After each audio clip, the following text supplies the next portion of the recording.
Assalamualaikum warahmatullahi wabarakatuh. Bismillah, alhamdulillah, assalatu wassalamu ala rasulillah Sayyidina Muhammad ibni Abdillah, amma ba'da. Kepada para siswa-siswi kelas 7 yang saya sayangi, yang saya banggakan dan juga saya cintai, kali ini kita bertemu dan pertemuan yang kedua atau tahap kedua di era semester gasal. Mari kita baca Bismillah. Semoga kita semuanya mendapat rahmat dan mendapat fadl dari Allah Subhanahu wa Ta'ala. Dalam pembelajaran kita bisa paham dan manfaat. Amin Allahumma amin. Mari baca Fatihah alaniah. Al-Fatihah. Bismillahirrahmanirrahim. Alhamdulillahirabbil alamin. Ar-Rahmanirrahim. Maliki yaumiddin. Iyyaka na'budu wa iyyaka nasta'in. Ihdinas siratal mustaqim. Shiratal ladzina an'amta 'alaihim ghairil maghdubi 'alaihim waladdallin. Amin. Langsung saja kita masuk ke materi selanjutnya yang kemarin telah kita kaji. Bab pertama yaitu sejarah tentang perkembangan Islam yang ada di Indonesia dan cara penyebarannya Islam saat itu di Indonesia. Kita kaji bersama tentang sejarah perkembangan Islam di Indonesia. Jadi perkembangannya piye? Asalnya orang dadi ono kemudian berkembang sampai hari ini. Dulu sudah kita kaji bahwa semula Islam tidak ada di Indonesia. Sebelum Islam adalah agama Kristen atau Nasrani. Sebelum Nasrani itu ada agama Buddha. Sebelum Buddha itu agama Hindu. Jadi mula bukane Jawa Indonesia itu pertama kali orang agama nuli ana agama Hindu, nuli ana agama Buddha, nuli ana agama Kristen utawa Nasrani, nuli ana agama Islam. Baik dong? Oke. Lah, semuanya lihat buku biar supaya kalian tidak bingung atau mungkin mencari jawaban sulit. Kemudian berjalan terus. Saat itu para sejarawan kok ahli sejarah itu mengkaji, menelusuri, kemudian mencari data, mencari bukti dan seterusnya, akhirnya menemukan kesimpulan bahwa Islam masuk ke Indonesia itu abad ke-7 atau Nusantara. Abad ke-7 berarti tahun 700. Lihat buku kemarin sudah kita kaji. Kalau dinyatakan oleh para ahli sejarah Islam masuk ke sini ke Indonesia ke abad ke-7, punya dalil, punya dasar, punya bukti. Berapa buktinya? Kemarin sudah kita kaji, ada 4. Lihat pada tahun 651 Masehi iku Sayyidina Ali Khalifah saat itu setelah Nabi Sido, Sayyidina Ali mengutus orang ke Indonesia untuk menyebarkan agama Islam. Kemudian yang kedua itu lihat pada buku Sir Thomas Arnold itu juga menyatakan bahwa Islam masuk ke Indonesia itu tahun 684, pembulatan menjadi 700. Kemudian 3, Profesor Dr. Muhammad Hussein Nainar itu juga menyatakan Islam masuk ke Indonesia itu di abad 7 atau abad ke-8. Yang keempat yaitu tentang Cina. Jadi berita Cina yang dari dinasti itu kerajaan Tiang itu menyatakan Islam masuk ke Indonesia tahun 674. Masehi pembulatan tahun 700. Kesimpulannya 4 unsur, 4 sumber, 4 pengakuan pernyataan itu abad ke-7. Baik dong? Oke. Bawahnya Islam masuk ke Indonesia itu dilihat dari dua sisi. Sisi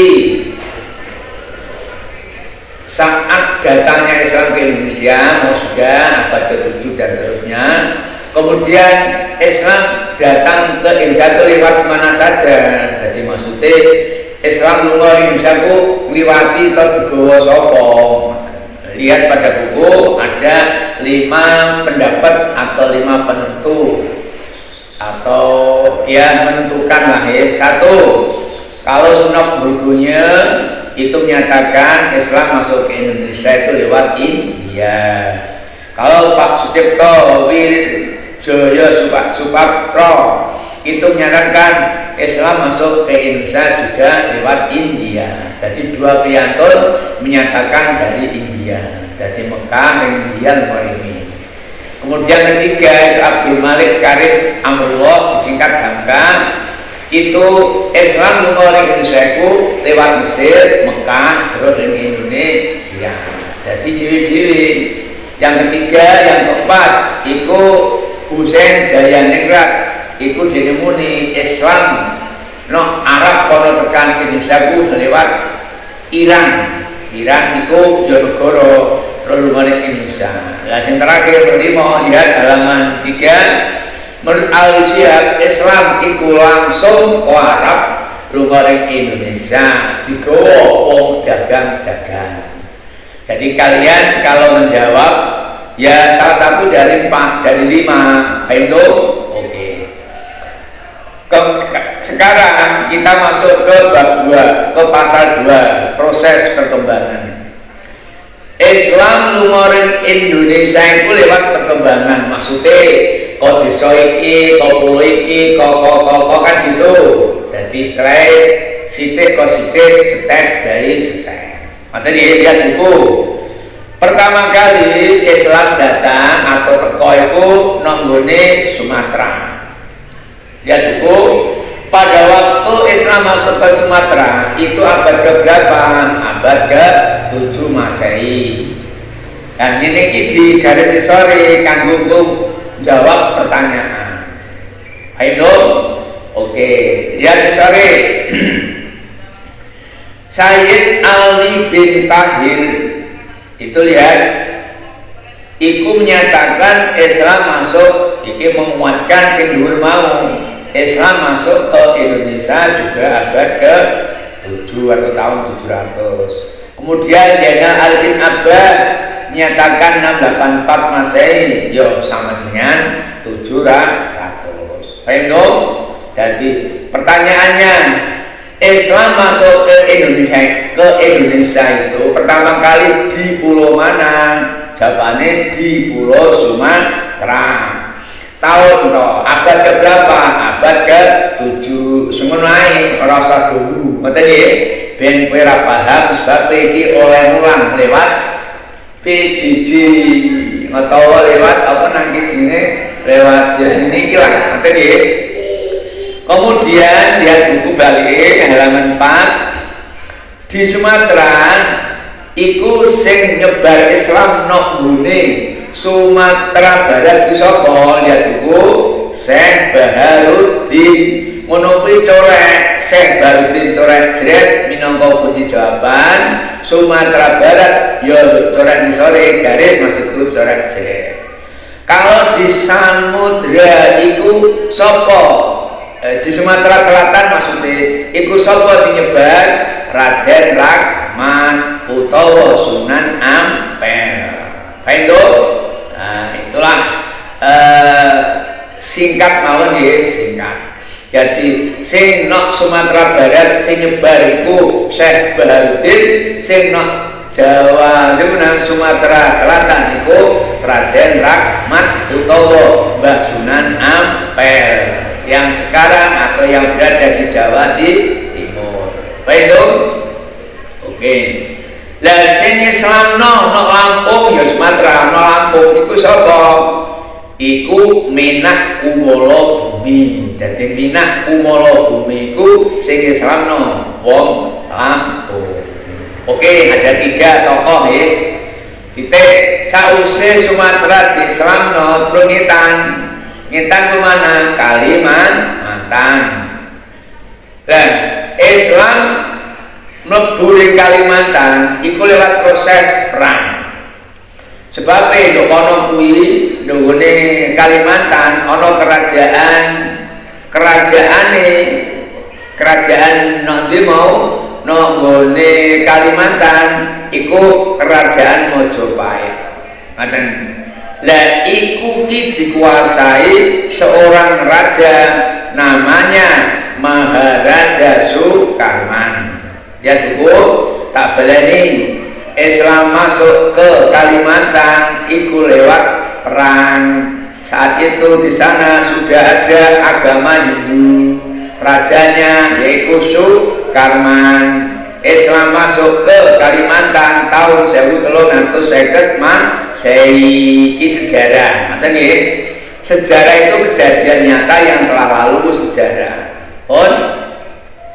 Nah setelah rajane Sukarman iku sedo nuli diganti karo pangeran, karo panglima perangi. Siapa panglima perangi? Di buku Pangeran Tumenggung. Lah nalika Pangeran Tumenggung minangka panglima perangi Raja Sukarman, ana wong sing ora setuju. Sapa? Raden Samudra.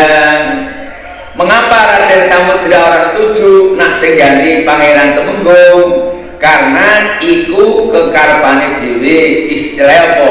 Menang-menangan. Pendo. Lah karena menang-menangan akhir perang antarane Pangeran Tumenggung karo Raden Samudra. Ngono bae lho. Nah, setelah perang ternyata Raden Samudra itu kalah.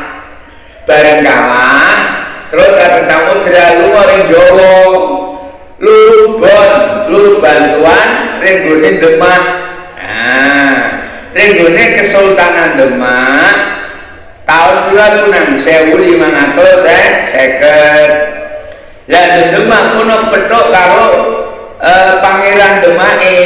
Sapa iku? Ngerti buku jaluk tulung karo raja utawa sapa ku jenengan sing nguasai Demak ngoten nggih taun mau Kesultanan Demak. Jaluk tulung Mbah kula jenengan bantu merangi kalih Pangeran Tumenggung sing ganti Raja Sukarman. Lah terus kowe dijanji apa? Kula jenengan ngene, nak engko tak bantu kok kowe menang, kowe sak rakyatmu gelem mlebu Islam. Purun Mbah. Lah akhire Sultan Demak sak perangkate lunga ring Kalimantan. Bar tekan kono perang karo Pangeran Tumenggung. Akhire perang tetet dor. Akhire menang Pangeran Sultan Demak. Setelah Sultan Demak menang, nagih janji iki piye Pangeran Samudra, Raden Samudra ternyata kalah wis. Nak ngoten nggih kula sesuai janji kula Mbah Raden Demak, Mbah Pangeran Demak. Lah piye? Kula sak rakyat kula mlebu Islam. Lah nek ngono wis diumumno, akhire diumumno bahwa terhitung mulai iki saat karena awake dhewe iso menang dibantu karo Mbah Sunan Demak. Mula saka iku saiki awake dhewe iku kudu mlebu Islam kabeh. Piye? Anut siap Mbah, siap raja akhire mlebu Islam. Tahun pira iku? Tahun 1600. Ngono. Dan nalikane sapa mau Pangeran Tumenggung mati terus menang Pangeran Samudra, terus Pangeran Samudra mlebu Islam, terus dijengakane mau asale sapa nang? Asale Pangeran Raden Samudra diganti Sultan Suryanula. Itulah cerita ringkes sing nggone Kalimantan. Pertanyaan, kapan orang Islam Kalimantan masuk Islam? 1550. Ngoten nggih.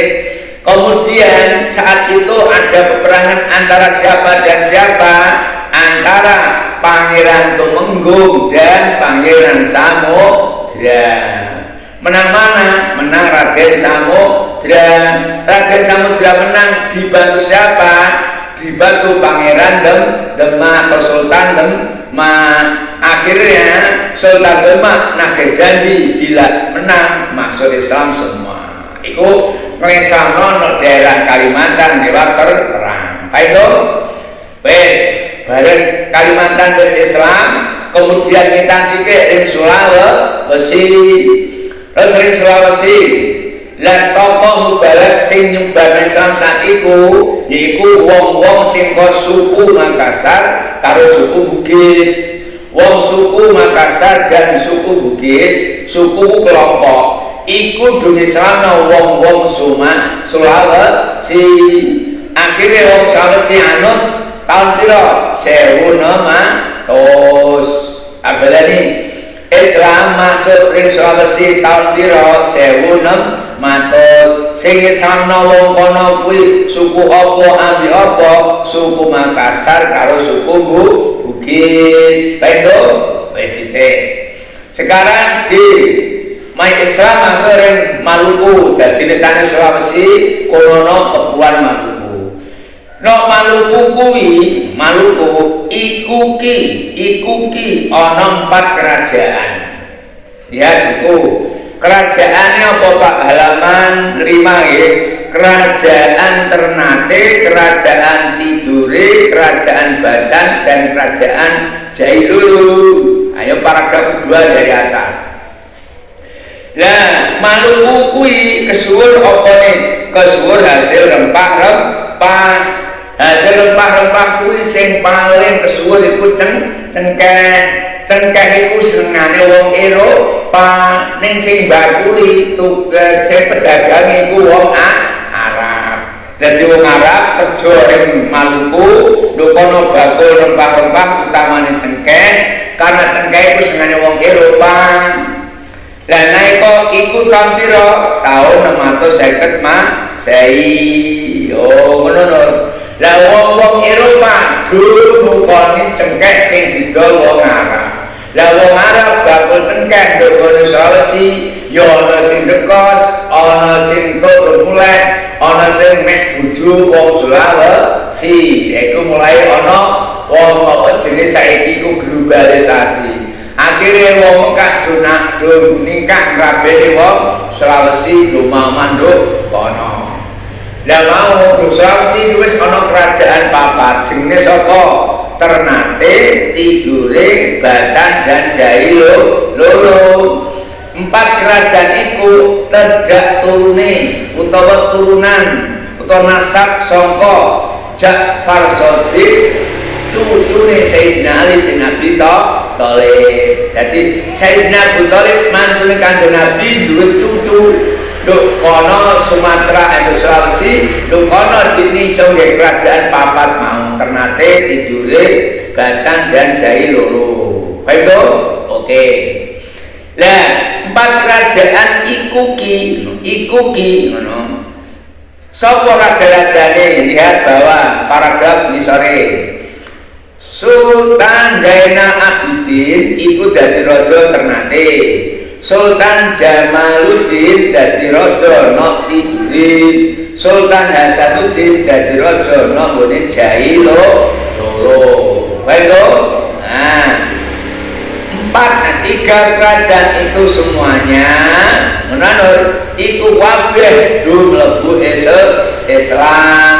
Akhirnya wong Sulawesi kuno do mlebu Islam bareng-bareng karena dijak karo 2 suku Makassar, suku Bugis. Mulane wong Makassar Bugis kuwi wong sing apa ya kendel. Wong merantau nara kendel ya ora berhasil. Paham? Oke, jadi nak ditanya kapan Islam masuk ke Sulawesi? Tahun 650. Wes, tak cepet nggih. Kemudian selanjutnya mau Sumatera, Kalimantan, Sulawesi, terus saiki Maluku, saiki terus di Irian, saiki Papua, Ibranan. Islam masuk ke Irian itu gagal. Mengapa? Wong Irian wis duwe agama dhewe-dhewe. Dumah mlebu Islam sebab melu Islam kuwi abut melu Islam iku rekoso ana salat, ana wudu dan seterusnya. Dan wong kilian iku agamane ya agama apa ya nang istilahnya kuwi agama kepercayaan. Jadi istilahnya kuwi ya agama sing turut tinggalane wong di sini sing wong sak dunya dikne iku. Dadi wong Islam masuk irian iku gagal. Tahun pira Pak? Tahun 1600 Masehi. Itu lihat tahun 1600 Masehi. Jadi tak balani Islam masuk ke Irian atau Papua itu gagal sebab penduduk asli mau memeluk Islam masih senang memeluk kepercayaan tradisi lama. Jadi kono pun model nyembah wiwitan, nyembah srengenge, nyembah apalah bangsa ngono kuwi. Ngoten nggih, iku no nggone Irian. Kemudian ning Bali, netane Jawa. Islam nyebar ning Bali gagal karena orang-orang Bali sudah beragama Hindu. Saat itu wong Bali iku 90% jumlah penduduk agama wis agama Hindu. Dadi dene mau melu agama Islam gagal. Baik to. Terus nitane renggone Lombok berhasil sebab wong Lombok iku ketemune wis do agama Islam jumlahnya 90%. Jadi sedilu langsung mubalek Bugis karo mubalek Masar cepet oleh Islamno negara Lombok. Lah tahun pira iku Pak? Oleh Islamno Lombok tahun 1894. Ngoten nggih. Terus kitane renggone di Sumbawa, kitane Lombok Sumbawa. Islam masuk ing Sumbawa iku tahun 1540. Sing gawa ya mau mubalek Bugis karo Makassar. Lah Islam ning Sumbawa iku damai, tegese damai ora tukaran. Akhirnya wong-wong kono, wong-wong Sumbawa gelem mlebu masuk Islam dengan damai. Baik to? Oke. Kemudian ning Flores, petane Sumbawa ku Flores. Islam masuk ke Flores iku go gampang sebab mubalek iku belajar bahasa Flores ngerti lika-likune wong Flores. Akhirnya pejuang mau wong Makassar Bugis iso mengadaptasi menyesuaikan. Akhirnya wong Flores do gelem mlebu Islam. Nah, tahunnya berapa? Tahunnya pira nang iku kono? Ikut tahun berapa Islam masuk ke Flores? Itu, nah itu kono sono. Kemudian Islam masuk di Jawa ini terakhir. Kapan Islam masuk di Jawa? Zamane Islam masuk di Jawa itu di abad ke-7.